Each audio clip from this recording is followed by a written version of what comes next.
Hello mga guys, nandito po tayo ngayon sa ating Google. Ayan, sa ating Google. At syempre, meron po tayong gagawin. Yun, about nga dun sa Singapore tax. Unang-una mga kaibigan, punta po tayo rito sa ating Google. Ayan, punta po tayo dyan. At i-click po natin itong Get Started.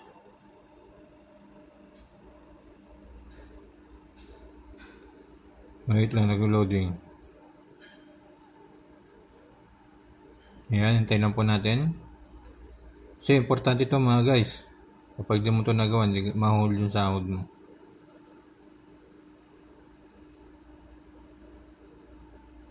Try natin, nag-loading pa. Nag-loading siya, nag-loading. Medyo matagal. Napaka-importante ito mga guys, kaya dapat ginagawa po natin to. Dapat po ay gagawin natin to mga guys. Kasi pag di po natin to ginawa, ma-hold po ang inyong mga sahod. Gawin po natin yung Singapore tax. Tagal ah. Ulitin natin, natagal. Tagal eh.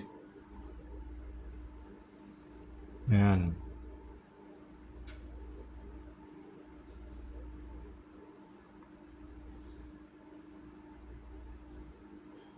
At punta po tayo rito kung ano yung ginagamit natin sa Google AdSense natin.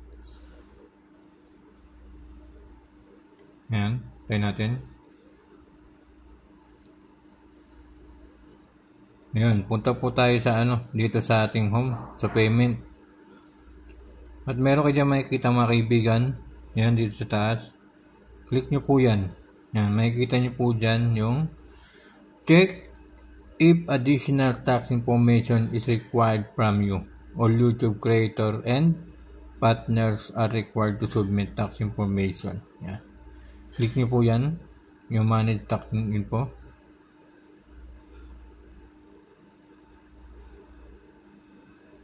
At hintayin po natin siya mag-load. Importante po itong mga guys. Kaya makikita nyo pa rito. To avoid delay on your payout. And to make sure the right amount. Dapat po magbabasa po tayo mga kaibigan. Magbabasa. At i-click po natin itong add tax info. Ayan. May makikita po kayo rito start form.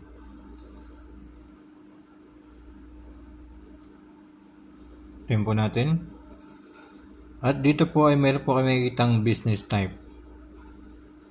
Meron kayo makikitang corporation, individual sole proprietor, partnership, trust, other. Ang i-click nyo lang po yung individual. Ayan.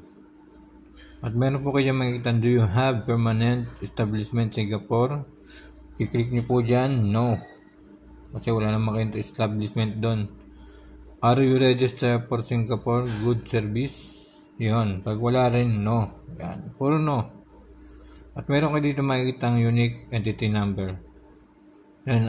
Huwag nyo na po yan sagutan. Skip nyo na po yan. Yan. Dito na po pupunta sa tax exemption. Are you eligible for tax exception? Yan. No. Diba? Are you eligible for other exemption of lower tax rate? No. Puro no lang. Diyan, submit nyo po mga guys. Submit. Ayan.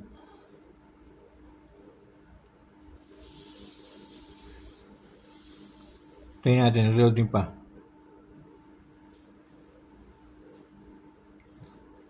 Kailangan mga guys, gagawin yung mga ito. Yan, meron po kayo makikitang your tax info has been accepted.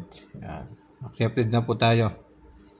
At meron po kayong marireceive niyan sa Gmail na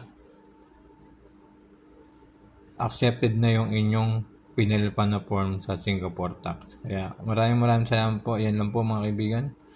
Thank you so much everyone.